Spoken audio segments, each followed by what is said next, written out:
Hi, I'm Kathy Rotenbach and I run ECD, Kids Discovery ECD Upliftment in the Western Cape. We have a total of 3,400 kids and people that we feed every day across various areas from Atlantis, where we are today, to Kraaifontein and Dunoon. The demand has swelled. We originally started off with 1,500 people being fed every day, and now we're looking at 3,400.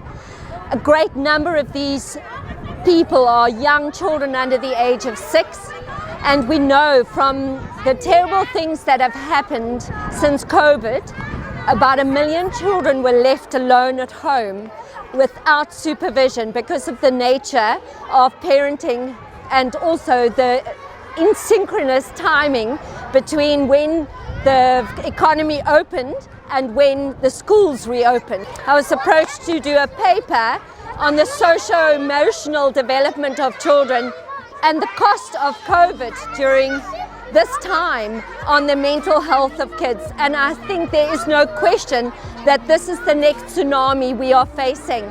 These children under the age of 6 are unable to articulate their feelings and their emotions. They cannot make sense. It's very much fear-based. They cannot make sense of what is happening in their world that keeps on changing. The regularity of their rhythm has been disturbed. The schools are open, then they're closed. The people who care for them, and invariably where they get their meal per day, also gets shut down when we went into deep lockdown. And ever since then, these guys are really in quandary and not having any stability or anything that they can really hang their hat on. They also need love and care. For as much as we need to feed their tummies, we need to feed them psychosocial emotional wellness as well. And hence Alison and myself, we came up with this idea that a love bear would be an awesome something that they can attach, or awesome transference object that they can feel they can own themselves, and it can be something that they can live their feelings through these very uncertain and unpredictable times.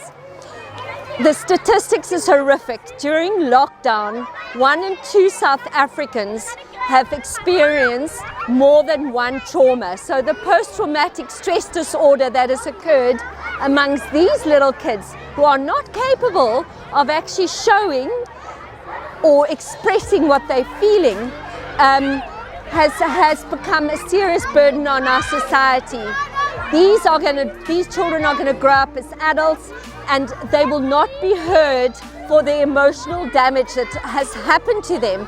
It's also known statistically is if more than one trauma has affected you, you are more likely to suffer for much longer during the post-traumatic stress disorder period. So if you recognize that 1 in 2 South Africans have experienced at least 2 traumas, we're talking about a serious need for attention on love and care for these young children, so that we can groom them into adults who can articulate their emotions and their feelings, and also obviously care for their basic needs.